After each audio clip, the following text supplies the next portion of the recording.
But we'll go on to the stats now, lads. So this is, like you said, Kendo, most teams are sort of doing this sort of style here. They'll have a 6 or 7 man sort of as they move up the pitch and lower numbers as they move down the pitch. Was there anything, the thing that obviously stands out with Wales is they have that 9-man lineout. Was there anything else that sort of took you by surprise or anything like that? No. There's something different being a 9-man, and that's something that you might speak about. You might maybe defend one once in the week after discussing how you do it, because that's very much against the norm, as it were. But other than that, you'd have a pretty decent plan for the 5s, the 6s, and the 7s already in place, and then you just discuss which formation you're going to use against which line out they bring. Nice. Same for you, Devel? Yeah, no, I agree. The only thing that I found interesting with them is that obviously within the 4 or 5 games that we did watch in preparation, they didn't change shapes a lot. It was very standard with what they did. On the 5-man, the 6-man, the 9-6+1, and the 7-man, there wasn't a lot of changes. And then obviously just the absence of 3 and 4-mans on the exits was the thing that struck me. Do you think the reason they didn't change shape too much is being an international team, they have a little bit more chop and change and people coming in and out than a club team? No, I just think that they just back their drill on the tempo, they back the drill on the gap, they back the drill on the quality of execution, and something that a little bit, I don't know if Nick agrees with me here, but I found that international rugby that things are a lot more simple. The quality of the players makes it that people execute really well, and that there's not a lot of balls being stolen or spoiled compared to what I'm used to in French rugby, where there's a high well, I would say neutral ball or unusable ball in every game, because people defend so hard, and the gap isn't refereed the same way. So I think in international rugby, that gap is so big, that's so well refereed at times that it's really difficult to steal some of those balls now. So they just keep it simple. They back what they do, and they try and do it as best as they can. Yeah, I'd agree, yeah. Nice. Moving on to the formations on top of them, it's probably nothing extra. The thing that probably stands out is they're using their scrum half at the front of the line out in their formations. But other than that, I suppose that fits in with pretty much everything. And then we had our definitional differences, as we discussed earlier, between calling that a 7-man spread or a 3-4 and things like that. But that's fine. I suppose that shows 1-1-1-1. Yeah. So yeah, I suppose that shows the value of an analyst and the coach working together closely, as opposed to remotely like we have been. But anything standing out there for you, Deval? No. Obviously, as I said, they don't have a lot of setups, but the ones they do use, they back to the T. So nothing in particular for me. No. Good for you, Kendo? Yeah, all good. Yeah. So this is probably the start of the stats being a little bit more interesting. We see in the opposition half where most of those lineouts are occurring. 45% of lineouts at AIL level would happen there. And that's where they've mixed it up the most, where they pretty much have an even line there. Kendo, you were mentioning New Zealand did something similar when you were working with the USA back a few years ago. Yeah. I worked when the USA played New Zealand. I did this unbelievable, in my head, analysis, and I went through the most detail I've ever gone through in any part of analysis I've ever done. I looked at the New Zealand lineup for 2 years, every single ball, data analysis, twitches, nudges, everything. I put so much into it, and I was just looking for any sort of trend, and I divided the line out into 5, and literally it came back that of the 5 areas of the lineup, it was 20% each area, almost perfectly, to the point where it's like they'd masterminded it all to stop any analysis on them. It was, like 19.8, 20.2. It was just, I couldn't believe it. There was no specific trend on where they threw. It was a perfect even spread. So, Deval, beginning to form your strategy a bit looking at this, like knowing they don't really go past the middle in their own half, how you might set up your defense? Absolutely. I think it's something we use a lot. Obviously, the three areas that's really important. I'll try and divide it up. Exit zone, you see where, but a lot of teams won't take risks on that exit zone to try and take the back. So that's pretty normal that they look front, middle on those balls. And then obviously as we get into the attacking part of the field, there'll be a lot of teams tend to look a little bit more for the middle back. So to have some good launches up there, and then I really look specifically in the score zone area, purely because some teams will look to get to that back ball, some teams won't. So that can give us a few ideas of how we can defend. We'll always look to block middle back when we get to the score zone, but just if we want to change shape last minute and defend a little bit more, because we know in the last 6 or 7 games they haven't gone to that back at all, that will orientate us a little bit more. But I think it's really specific to obviously where the area on the field that you are. Great. This is a little bit more specific. Kendo, I don't know if that's, like, obviously doing it by formation might give you a bit more of a plan, because that's tying in how you're planning to defend those formations with where they're throwing. Any thoughts on as you looked at that? Yeah, I mean, you get balls that you want to go to the tail of, so lineouts and formations that you want to go to the tail on, either because the hooker likes it or because you're just very confident in it, or you just like, like a 1-3-2.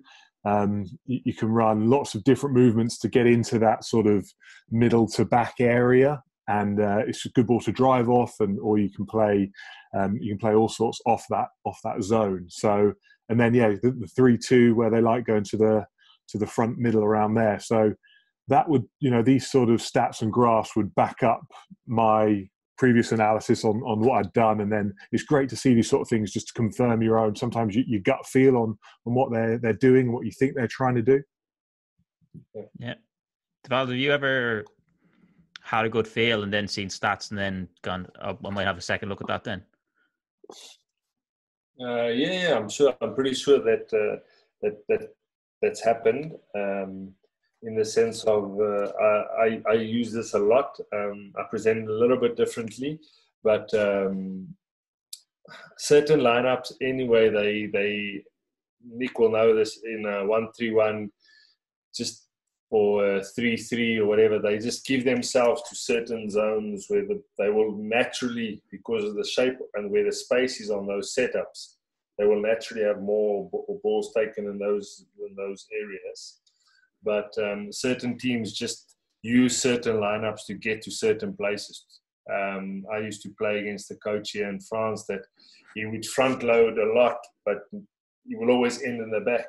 He'll be a 3-3-1, but he'll always use that to draw you forward so he can go to the back. So obviously knowing the setups and knowing a little bit where they go of those also can help you and orientate you to make better decisions and not just wing it. So yeah. Brilliant. Movements. So obviously this chart's giving you an idea of where they're going to be a little bit more straight up and where they're going to start moving. And I suppose that if you have that expectancy going into the line out, as you know your pitch position, Kendo, would that be beneficial? Yeah, you look at that op half 12 with no movement, and then you couple that with the tempo that they like to play with. They're just in and up and they're going to go. So again, you're picking your key points going into the game. It's get there early, get set early, be ready to get in the air as quickly as possible, and then maybe op 22. Okay, they like to move around a bit more, and then you sort of come up with a plan about what are their favorite movement options. Okay, let's not fall for this dummy. Let's almost let them have that one coming forward because we think it's a dummy, or we don't mind them winning that ball, and let's just wait on that back foot. And almost, it's a gamble, but you've got the stats in your favor to make that gamble pay off. Yeah, nice. For both of you, actually, in terms of the use of stats, like you're back in your video and what you watched, and that's kind of mainly confirming your idea. how much do you think you'd use the stats then for actually delivering to players, as opposed to for, as well as sort of confirming ideas and using those numbers to confirm ideas and getting buy-in for your line-out defence the coming week? I think the difficulty for with regards to when you a line-out guy like myself and Nick, and with your line-out leaders, you've got a little group there of guys that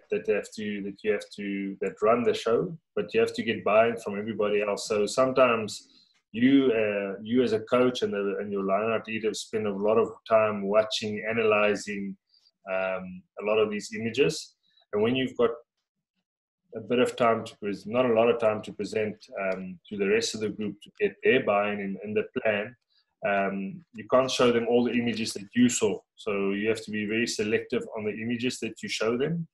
And then secondly, for me, I just find that the numbers and it's just a backup and a confidence thing for the players to say, listen, this guy's not just spinning stories. He's watched only 7 lineouts and he's brought this up. There's a whole process that's gone into it, and defense, and that's not a perfect art, but we're just playing the numbers by the stats, and the stats are saying we've got a good chance of actually being in the right place if they continue doing the same thing. You're never at the mercy of them changing. You're always at the mercy of them changing, and it's always, as a lineout coach, and Nick will tell you, it's always this fun game of cat and mouse and chess and trying to outwit the guy. What have we shown a few weeks before, or how can we beat his defense? Is he going to change? So it's always a fun thing, but the stats help you get to a little bit of, well, how can I say, an objective and not a subjective opinion. Sorry, that's long-winded. Oh, long-winded's great. Any addition on that, Kendo? No, look, I completely agree. It can help get confidence from the guys, and if you've got an aerial lock who is your main man, your leader, as it were, and he wants to chase everything, and no, I'll come forward, I'll win that, I'll win this. It can sometimes help to calm him down and help him be part of the overall game plan. So what we're actually worried about is this back peel, is their 12 crashing through our small fly half, for example. So we're much better if they win the ball at the front. Oh, I want to win it up the front. I want to do this. Okay, look, statistically, their line out is at 95% over the year. Especially around the front, they're at 100%. So even if we're there, with the gap they've got, with the drill they've got, they're going to beat us anyway. So actually, let's lose that battle. Let's put them where we want to go, and then let's win the war as a team. And if you've got some good stats around it, rather than you just saying, hang on, I don't think you'll win it there, and then he's going to think, right, I'll show you I'm going to win it, and he's going to go for it. It can help buy in the overall team plan. 100%. Yeah, you talked about that ego as well before we were on how you target those guys defensively as well, actually. Yeah, so again, always trying to sort of get in there the caller's mind as a line-out defender and think, how much is this guy going to back himself? What does he think about our defence? Where does he think he can win the ball? Is he going to be scared of us? Are we a dominant defence? In which case, he's going to be happy, definitely for the first couple, just to win it. In which case, I'm not going to give him that free ride to the front, to the just off the front. I'm going to make him earn it. I'm going to make him work for it. And is he a super confident guy? He's not going to even take the front. He wants to take you on. He wants to back his lob.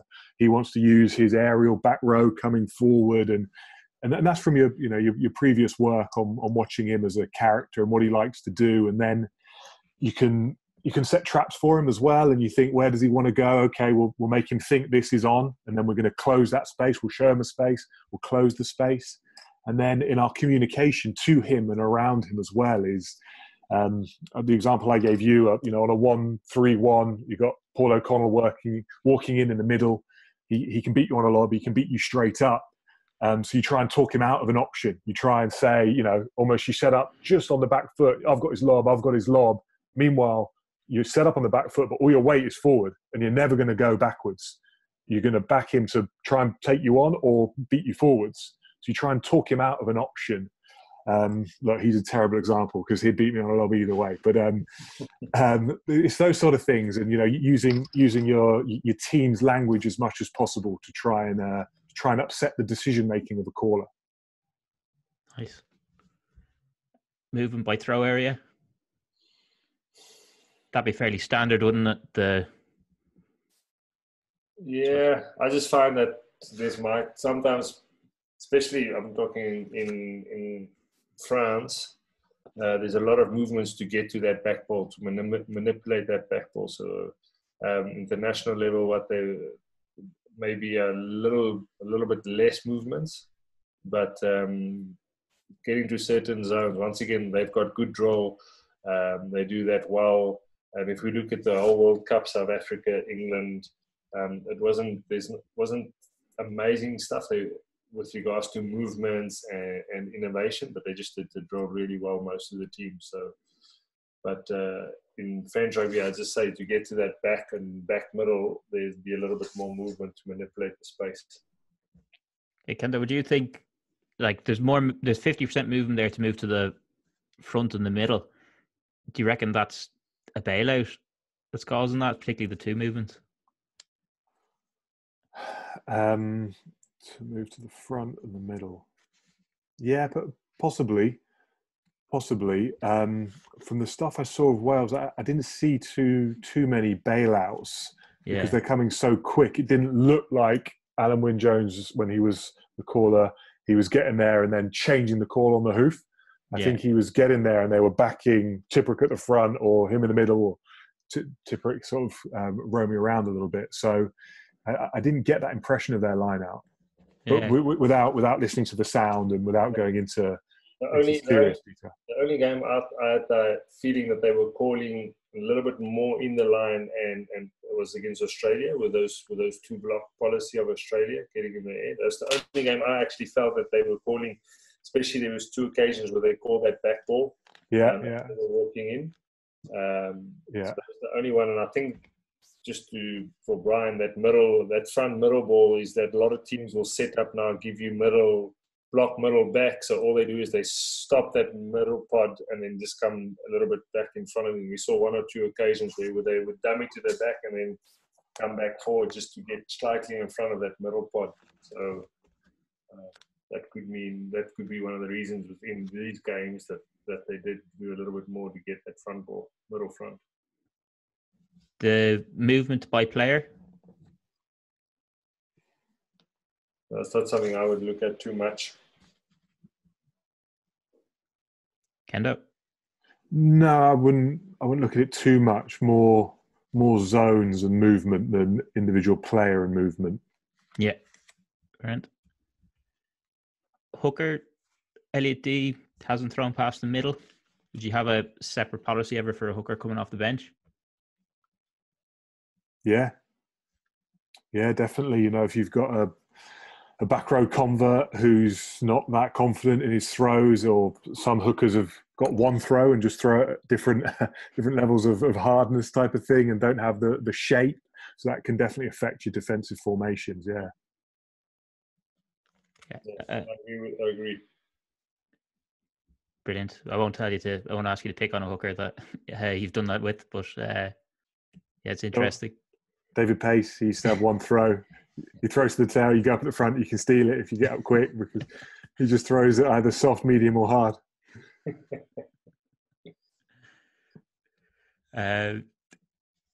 Favorite targets by jumper? Yeah, you would look at Alan Wynne-Jones, Justin Tipuric. They work well together. Tipuric's his go-to man, and he's quick in the air. He's someone we need to watch, especially in certain formations where he's getting the ball a lot.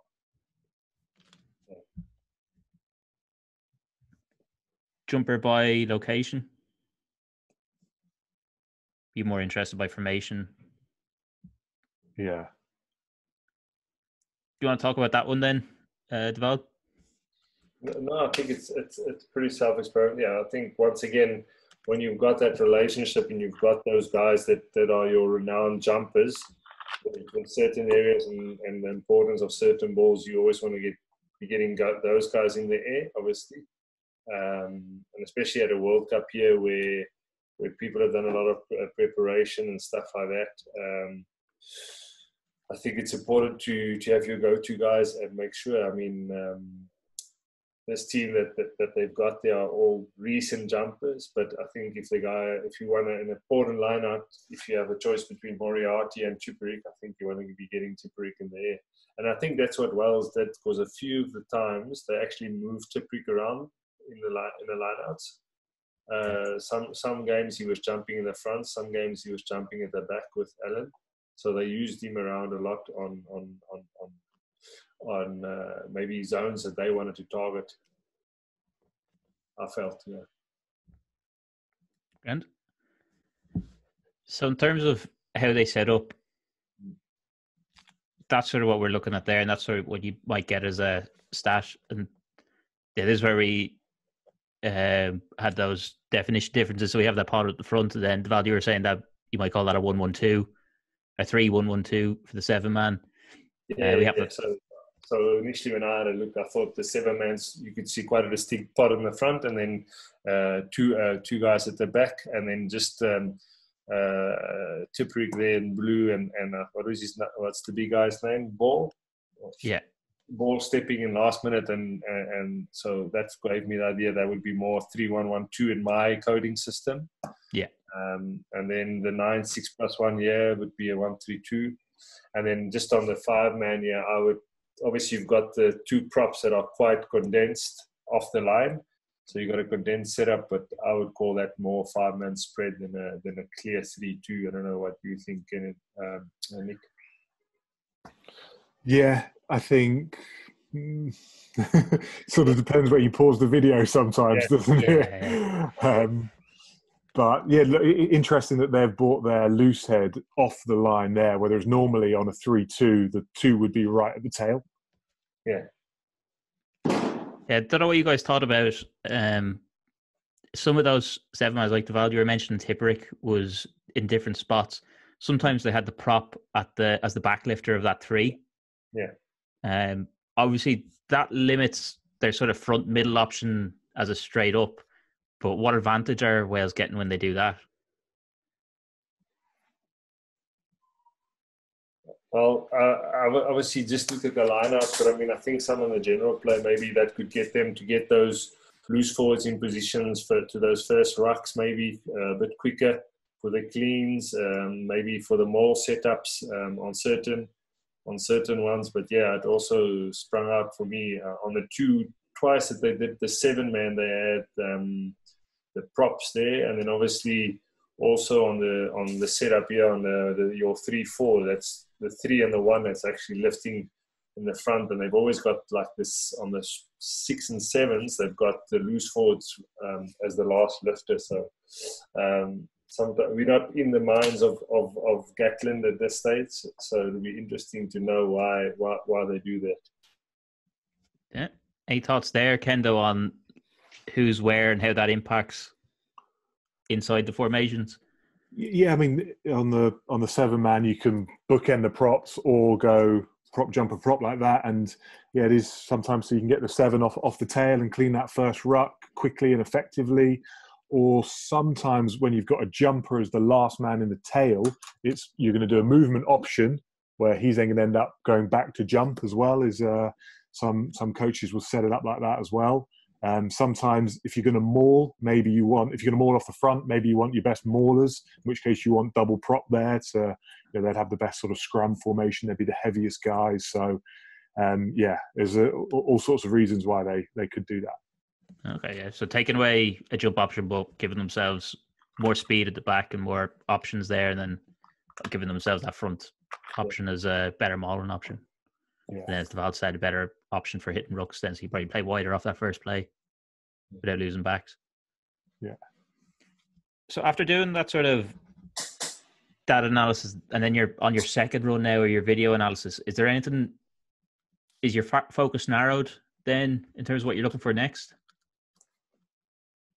Yes, I agree with D-Wad in that, your first time round, you're statting, you're coding, you're you're forming your ideas, as it were, and then the second time round, you're working on those hunches of, look, I think actually in the 22 they never throw long, and then you want to confirm that gut feeling, or you're looking at your stats, and some of the stuff that you put up there is like, okay, on the 1-3-2, that's the line out that they go long the most on.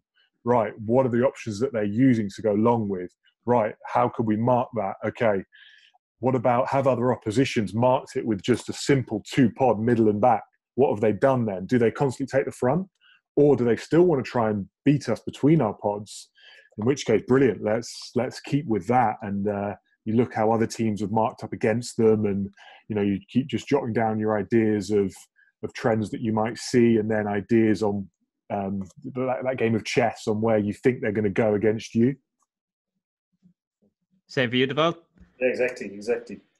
You polishing a little bit of you've got these rocks now. You're busy polishing them, making them nice diamonds. So and then building your plans on how you want to use those rocks. Yeah, brilliant. Grant, we'll look through those videos then, and then if we want to talk about sort of what you're looking at and what you're seeing as you look